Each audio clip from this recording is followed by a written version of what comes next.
Hi, friends, and welcome to the Legend Fiction Show. I'm Dominic, founder of Legend Fiction, and I'm joined by David Sanchez. He's a Catholic creator. I think you're the founder, is that right, of the Catholic Gaming Network, and you're also an associate director of youth and young adult ministry. David, welcome to the show. It's good to spend some time with you.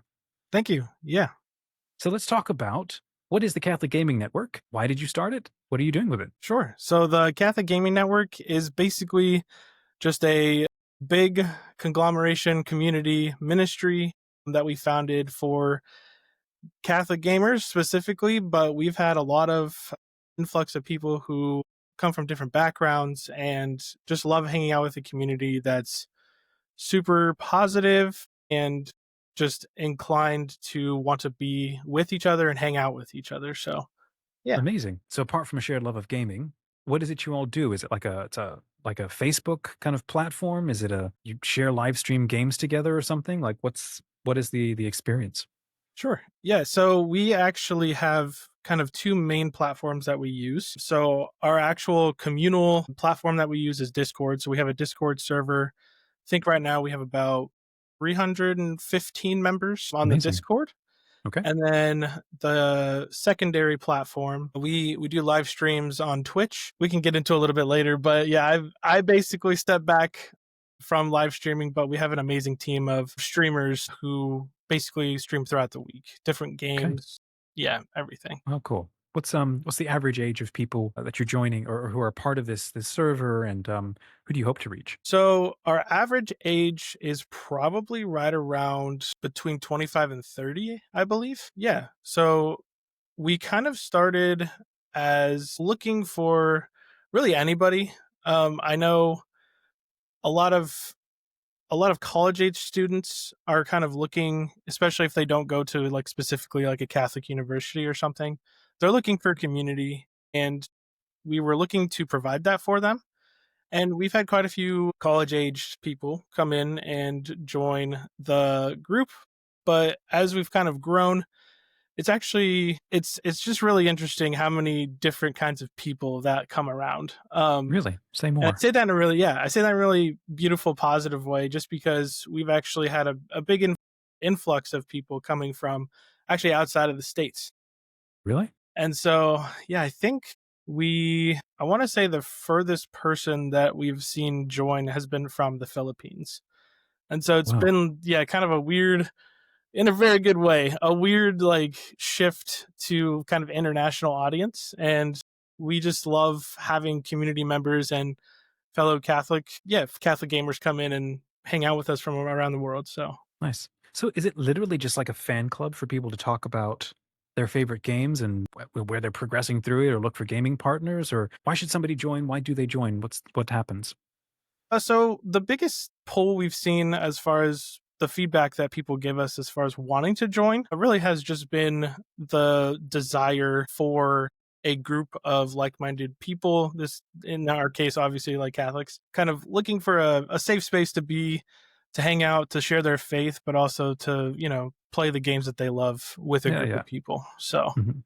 yeah. Um, Sticky sort of question, but when you say they want to hang out with people who are like them, what does that mean? What kind of people are you trying to attract, and who do they want to be hanging out with? And um, Mostly when I say that, just obviously it's in the name. Yeah, mostly Catholic people who come in and are looking for other Catholics to play games. I know there's a lot of people that have told us that they've had a group of friends who they've played games with in the past, but they didn't really like the shift, like as far as secular, just not being very holy, basically is what it comes down to.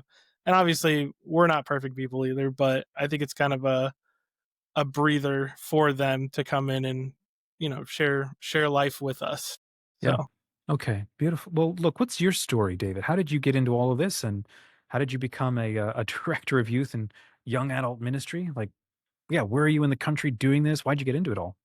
sure. So I actually grew up in California. I'm currently living in Texas, Okay, and it's a whole story. I actually grew up in, I don't know if you've ever heard of Life Teen. I have heard of it. Yeah, I've not Yes. experienced it, but I've heard of it. Sure.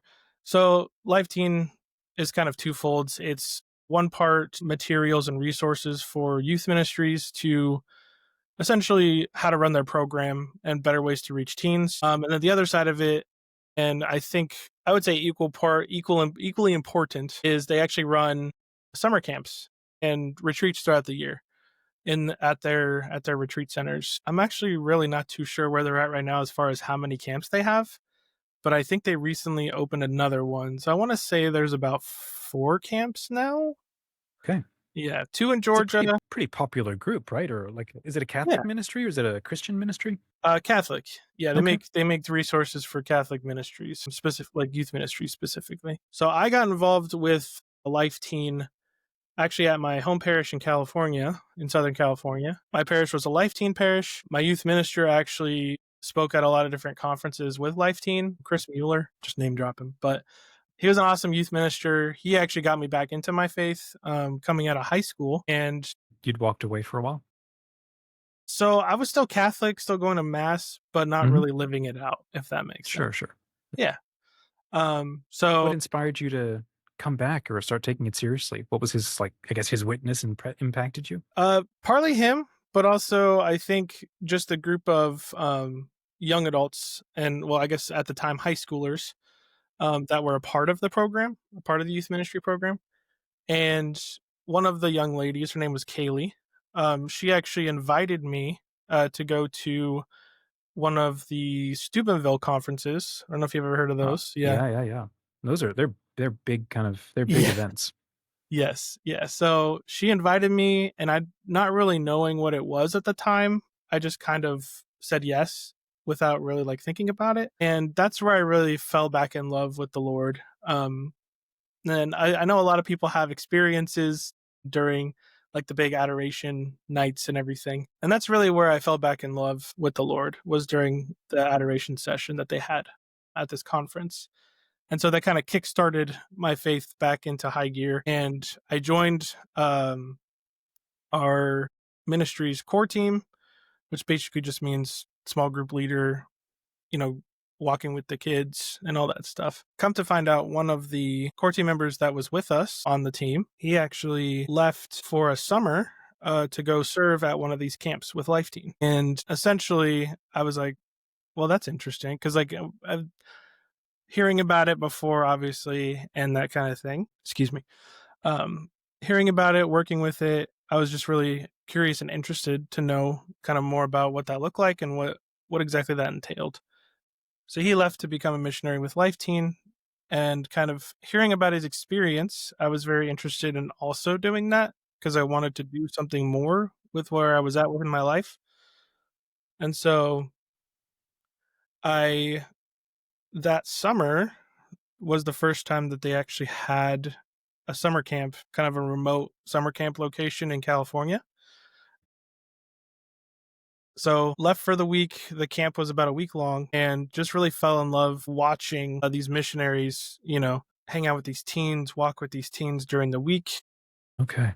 And yeah, I just wanted to have a conversation with them. So pulled one of them aside, asked them all the questions, and Can I ask what were some of the questions you were asking them?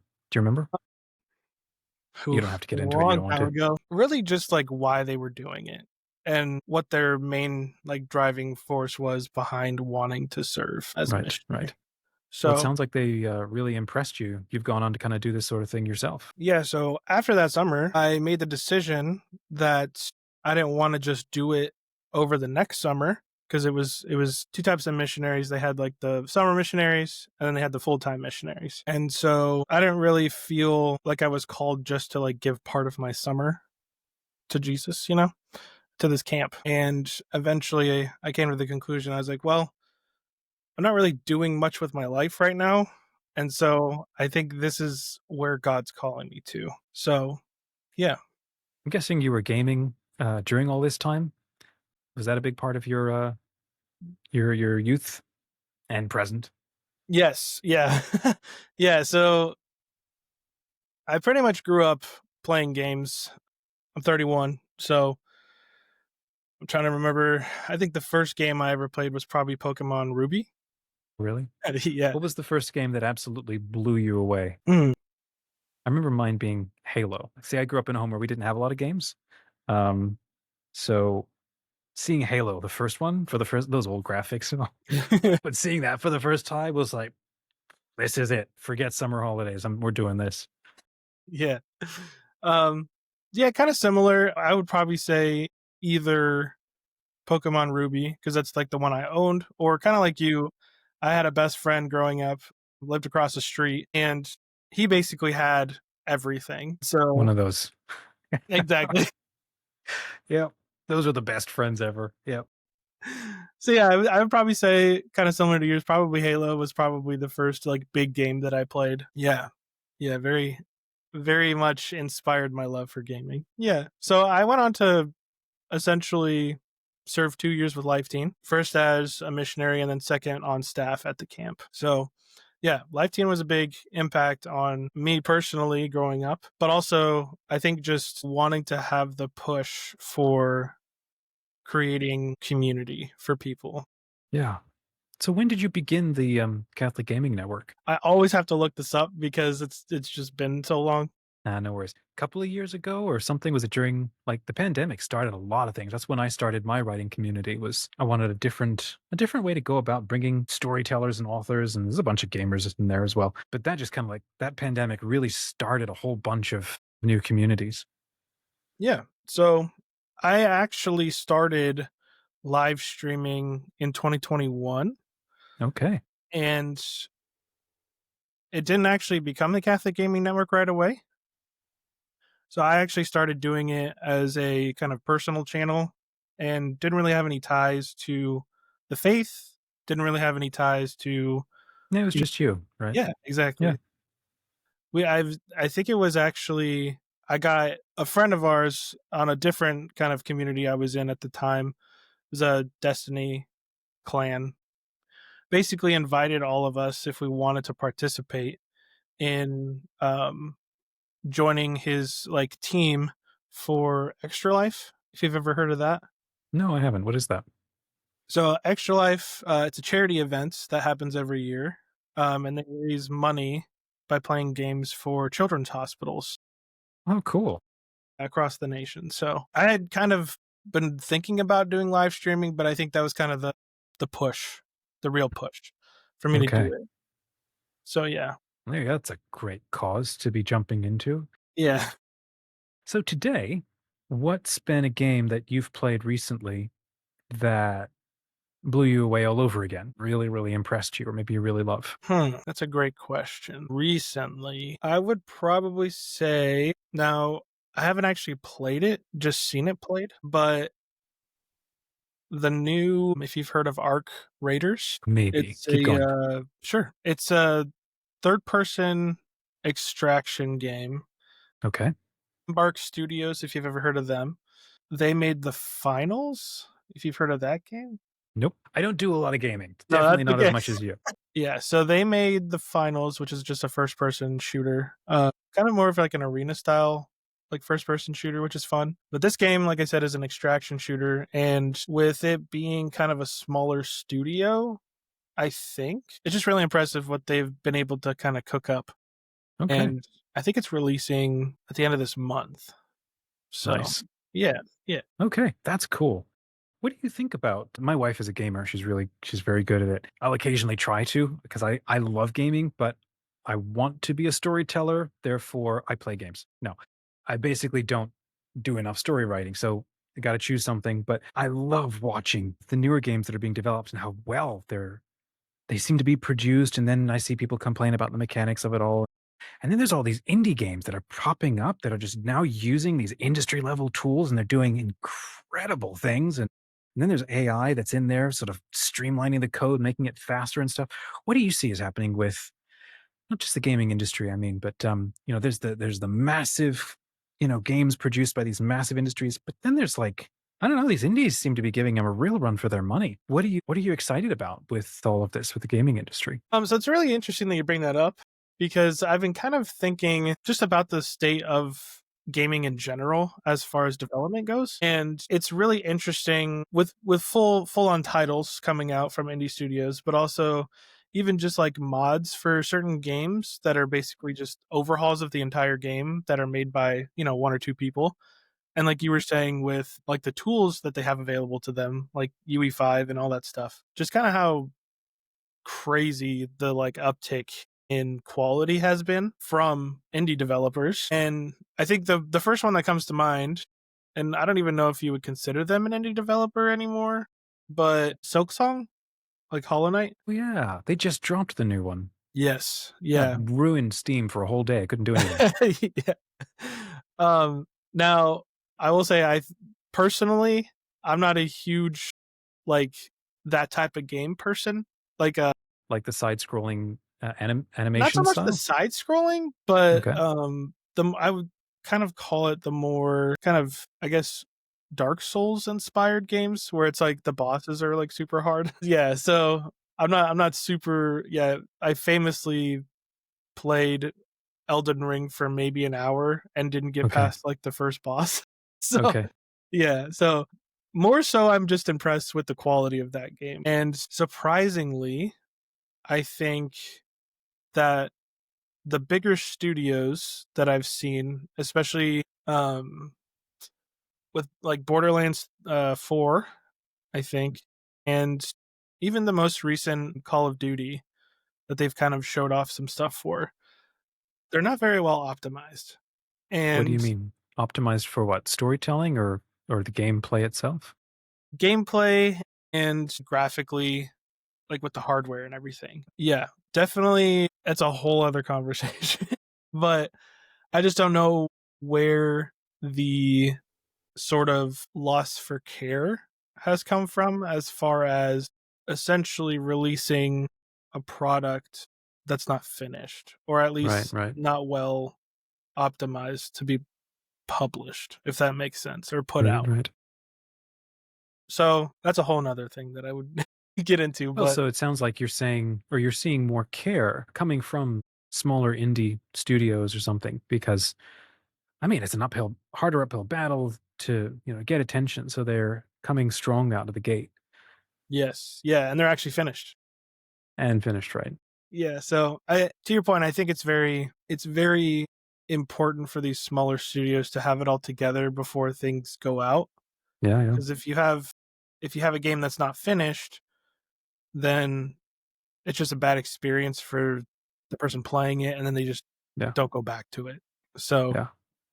yeah. Well, I want to ask you a little bit about your work with youth as a last question. But have you ever thought of making a game yourself? And if you were to ever marshal a studio of pros together, like who would you do? Hot seat. I like writing stories. I don't put enough time and effort personally. I think it's just me being lazy into storytelling. I love to write, and I have a lot of ideas. I just don't have the gusto to, like move forward and, make a complete story. But I'll give you two answers. The first one is obviously I'm a really big fan of Star Wars, Yeah. and I've always thought it would be kind of fun to have a kind of battle royale extraction shooter sort of game that's centered around like bounty hunters. Ooh. Yeah, Okay. like that kind of thing. Yeah, that was an idea I had for a while. But the other one, I actually recently had an idea. It was along inspired by there's a game that came out quite a bit ago called The Order 1886. I don't know if you've ever heard of that game. Yeah, I did. I remember it being kind of moody, Yeah. Victorian era. Yep. It looked cool. Yeah, so again, it never actually, I think it came out, but it like kind of flopped. But the Okay. idea behind it was really cool where it was like there's an order. I mean, obviously it's a name, but they Secret were kind of, society stuff. yeah, yeah, they were kind of like monster hunters on a street level in like Victorian England, which was like super cool. That being said, the inspired part was I had an idea for both a game slash story of kind of a society of kind of divine protected individuals that basically went to different time periods and stopped like a demonic invasion Yeah. basically from taking over these different worlds. So same world, different I guess it's more of a multiverse thing where they would go to different points in these different versions of Earth, and it would just be them trying to stop incursions at different points in the timeline. That's kind of cool Yeah, because a story like that messes with the whole thing about, we're in time, we experience time, but spiritual things, depending on their level of sort of greatness, relate to time differently. And so they would like keep trying to puncture the timeline at different points. And it'd be a fun sort of meditation also on how spiritual things and time works. That's really cool. Yeah, yeah, that'd be fun. Bit of a Doctor Who sort of time cop mashup. yeah, yeah. That's cool. Well, I hope you create that someday. That'd be actually kind of fun. Maybe you should come join our community and hang out with a bunch of other authors because that'll I would that'll love inspire to you to write it. actually. Yeah, yeah. Let's talk about the last question for your work with young adult ministry. Every generation has new questions, new things they struggle with. In the same way that you had questions when you were young, what are some of the questions? Okay, I need to narrow the question a little bit here. What are some of the questions around gaming that young people war game with you or bring to you or need your help on? Gaming related. Okay, let me be a little more specific, So, because that was not a very fair question, maybe. There's a lot of people who look at games and go, "They're just a complete waste of time." The fact that you've created an actual network for it means you don't think it's a waste of time. So, what do you think are the actual benefits to getting lots of gaming in and then hanging out with other people who do a lot of gaming? How is it not wasting your time? Sure. So I think you kind of already kind of possibly answered part of the question for me, but I would say gaming, and again, this is probably biased, but think You're allowed to be. You run the network. So, um I think when it's a healthy group of people, gaming can inspire one community, but two for that community to kind of build each other up and help you get to heaven, if that makes sense. yeah, yeah, As far as the other benefits, I would also say, again, I think with a well informed conscience, I think gaming can actually bring out good qualities in people and kind of inspire the kind of thought processes on how to make yourself better when it comes to storytelling and really understanding character decisions like within certain games. It's like, okay, I can make this choice, but is this actually like leading me closer outside of the game, leading me closer to God? Does that make sense? yeah. No, it's like, Yeah. I think that's exactly why games are so valuable because it's a lean in kind of storytelling. Like with a book, right? You basically pretend to be somebody else. You feel through somebody else's life and choices for a while. And it's like wearing a costume in your soul for a minute to see if I were to be this person, do I like the outcome? Would it actually help me live a better life? Maybe I don't have to make all the bad decisions. I can feel through somebody else making those decisions and then decide, yeah, okay, I learned that lesson. I don't want that anymore. And that's one massive value I think about novels and books and movies too, frankly. But I think with the beauty of a good game is that it's also you. You're not just pretending to be somebody else. That other is still also you, even more closely. And so a good game that does prompt things like you just said, moral choices. It's a way for you to ask, like, I could do this and who would know? Well, frankly, you can do that on a Tuesday at work or, driving on the highway. But if there's only you in the game, is it yeah, that sense of even if nobody's looking or you think nobody's looking, like as Catholics, like we're like, yeah, cloud of witnesses, like everything's always watching. You're watching, you're part of the magic that makes all of this make sense. And so who are you in the dark when nobody's looking? What decisions do you make? What kind of person are you? I think that's one reason why games can be fantastic, like a proving ground or a classroom for like, because that's the whole point, right? Ultimately, the point of the Yes. game is not just the game. The point of the game is like you in playing that game, who do you become? Um, yeah, what do you think? No, no, no. I totally agree with that. And I think the very first game, and again, I'm just biased, but the very first game that popped into my mind, if you've ever played it, was Star Wars Knights of the Old Republic. I never played that. No, I've played the Okay, Cal high Kestis ones, recommend. but High recommend. Knights. Okay, all right. Yeah, both 1 and 2. They're Okay, very good. But what do yeah, you love about them? in those games specifically, you play in the first game at least, you play as kind of a no-named individual. I'm not gonna give anything away if you wanna actually play it, but essentially, you do realize that you have, like, force abilities and all this stuff. Personally, every single time I play those games, I want to try and be a dark side player. You know, like I going in, I'm like, okay, we're gonna try this. We're gonna have a dark side run through of this game. Um, but every single time I get to those choices, I'm just like, I can't do it. You know, it's just yeah. I guess it's.